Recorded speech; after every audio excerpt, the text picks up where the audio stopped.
सुशीला के दो बेटे थे, अंबर और चंदर। 2 साल पहले चंदर की शादी रानी से हुई थी। मेरी बहू कितनी संस्कारी है, हर समय घूंघट किए रहती है। अब दूसरे बेटे अंबर की शादी बहुत ही मॉडर्न लड़की मायरा से हुई। नई बहू घूंघट में आती है। अपने कमरे में मायरा बड़बड़ाती है, उफ, कितनी गर्मी है। मैं 5 मीटर की साड़ी में तो घुटकर मर जाऊंगी। अभी चेंज करती हूँ। गांव की औरतें जब मायरा को देखने आईं तो वह जीन्स और टॉप पहने कुर्सी पर बैठी थी। जूड़े या चोटी की जगह उसके बाल कटे थे।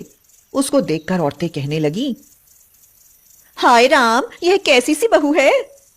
दूसरी औरत बोली, हमारे यहाँ तो कभी ऐसी बहू नहीं आई। तीसरी औरत ने कहा, राम राम सुशीला, यह तुम्हारी बहू कैसी है। इसने तो तुम्हारी नाक कटवा दी। सुशीला यह सब देखकर बहुत नाराज थी। बहू, रानी को देखकर कुछ सीख लो। तुमने तो सबके सामने मुझे मुंह दिखाने के काबिल नहीं छोड़ा। हाँ। उसकी दूसरी बहू रानी मायरा से ईर्ष्या करने लगी, क्योंकि वह सुंदर भी थी और पढ़ी लिखी भी थी। रानी मायरा को नीचा दिखाने के मौके ढूंढने लगी। बहू मायरा, आज बहू भोज की दावत है, खाना बनाने के लिए तैयार हो जाओ। यह क्या होता है मम्मी? हे भगवान, कैसी बेवकूफ बहू हो तुम। अरे, इस दावत में बहू खाना बनाती है और सभी लोग खाते हैं। खाना खाकर लोग बहू को नेक उपहार देते हैं। अच्छा मम्मी। मायरा खाना बनाने के लिए जुट गई। सुशीला देखने आई कि देखे बहू खाना कैसे बनाती है। मायरा ने एक टेबल पर लैपटॉप सामने रखा था। वह हर डिश की रेसिपी देखकर सामान इकट्ठा कर रही थी और उसी के अनुसार बना रही थी। हे भगवान, यह लैपटॉप से देखकर खाना बनाएगी, तब तो यह हमारी नाक कटवा देगी। देखना आज इसकी कैसी हंसी उड़ेगी। मायरा ने 12 बजे तक सारी सब्जियां बना ली। खीर, पुआ, हलवा भी बन चुका था। बस अब कचौड़ी ही निकलनी बाकी थी। रानी अपने कमरे में बेड पर पड़ी पड़ी ईर्ष्या में फूकी जा रही थी और बड़बड़ा रही थी, देखो, आज ऐसा काम करती हूँ कि अब इसकी बदनामी हो जाएगी। सब कहेंगे कि यह तो पागल है, पागल। रानी ने मायरा से कहा, मायरा, एक कप चाय बना देना। मायरा चाय बनाकर सबको देने गई। इतनी देर में रानी ने जल्दी से किचन में जाकर एक मुट्ठी नमक और मिर्च सभी सब्जियों में झोंक दिया। इसके बाद वह खुश होकर अपने बेड पर बैठ गई और बोली, अब मजा आएगा। जब सब खाना खाएंगे फिर तो मायरा की वजीहत होगी। सुशीला ने कहा, बहू लाओ, पहले मैं सब्जी चक्कर देख लूं, नहीं तो बाद में पता चले कि कोई कमी है। सब्जी चखते ही उसका तो मुंह जलने लगा और उसके मुंह का स्वाद भी खराब हो गया, क्योंकि नमक और मिर्च दोनों ही बहुत ज्यादा थे।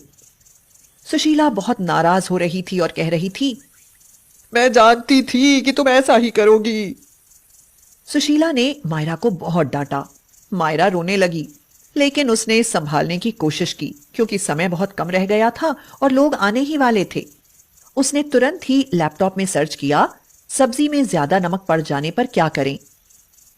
मायरा बोली, अब मैं इन सब्जियों को और टेस्टी बनाती हूँ। उन सब्जियों में उसने आटे की छोटी छोटी पूड़ियों जैसी गोलियां बनाकर डाली, बटर मलाई डाली, थोड़ा टमाटर, थोड़ा नींबू, थोड़ा घी डाला। वे ढेर सारी सब्जियां अब टेस्टी सब्जियां बन चुकी थी। खाना पीना शुरू हो चुका था। चहल पहल, शोरगुल मचा था। खाने पीने की सभी प्रशंसा कर रहे थे। फिर तो आए दिन ऐसा होने लगा, कभी चाय में चीनी डबल होती तो कभी सब्जी में नमक दूना होता। सुशीला ने रानी को ऐसा करते देख भी लिया, लेकिन वह भी मायरा से नाराज रहती थी, इसलिए उसने रानी से कुछ नहीं कहा। उल्टे गुस्से के कारण मायरा को ही डांटती रहती थी। रानी छिपकर काम बिगाड़ती रहती थी, जिससे मायरा की खूब डांट पड़ती। सुशीला हर समय उसे फटकारती रहती थी और रानी की तारीफ करती रहती थी। एक दिन अचानक सुशीला के सीने में दर्द होने लगा। फिर उसकी तबीयत बहुत खराब हो गई। उस दिन घर पर कोई भी नहीं था, केवल रानी, सुशीला और मायरा ही थी। मायरा ने देर नहीं की, उसने फौरन हॉस्पिटल में परिचित डॉक्टर को फोन किया और बोली, हेलो डॉक्टर साहब, मेरी मम्मी की तबीयत बहुत खराब है। उनके सीने में तेज दर्द है। ये तो अटैक का लक्षण हो सकता है। देरी होने पर उनकी जान भी जा सकती है। आप फौरन हॉस्पिटल में ले आइए। देखिए, मैं अभी नहीं आ सकता, मैं जरा एक केस में उलझा हुआ हूं। मायरा ने कहा। ओके, मैं लाती हूँ। मैं क्या करूं, यहाँ तो कोई सवारी भी अभी नहीं मिलेगी। हाँ, वह बाइक खड़ी है। मैं तो बाइक रेस की चैंपियन हूँ।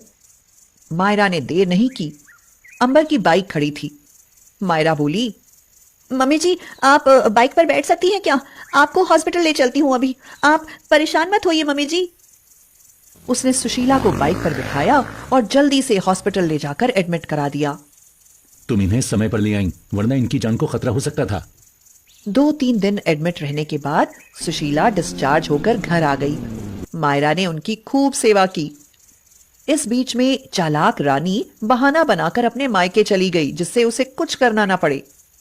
बिस्तर पर पड़े पड़े सुशीला अकेलापन महसूस करती तो मायरा उसे अपने स्मार्टफोन से भजन कहानियां सुनाती। ऑनलाइन शॉपिंग करके होम डिलीवरी से घर बैठे ही दूध, फल, सब्जी आदि मंगवा लेती। डॉक्टर के यहाँ से चेकअप और दवाएं आदि भी वही करवाती रहती थी, जिससे अंबर और चंदर किसी को भी छुट्टी नहीं करनी पड़ी। अब सुशीला को अपनी मॉडर्न बहू की अहमियत मालूम पड़ी। सुशीला बोली, मायरा बेटी, तुमने मेरी जान बचाई।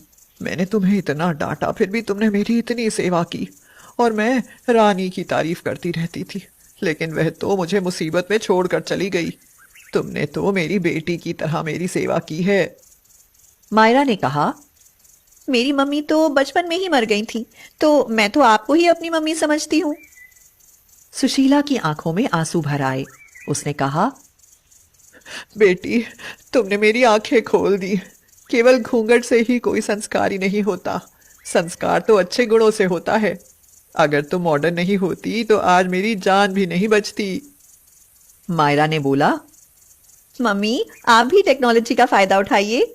अब सुशीला भी मॉडर्न हो गई है। रानी अपने मायके से लौट कर आ गई। उसने फिर से वही काम किया, लेकिन इस बार सुशीला ने उसे बहुत डांटा और बोली, खबरदार, कभी तुमने दोबारा ऐसा काम किया तो। मायरा ने मेरी आंखें खोल दी हैं। वह सभी काम बहुत अच्छे से करती है। इतने दिनों तक उसने मुझे बहुत अच्छा खाना बनाकर खिलाया है। बेहतर होगा तुम भी अच्छा बनने की कोशिश करो। हाँ, किसी को नीचे गिराकर तुम कभी भी ऊंची नहीं हो सकती। रानी बहुत शर्मिंदा हो गई। उसने दोनों से क्षमा मांगी और उसने भी अपनी आदतें सुधार ली।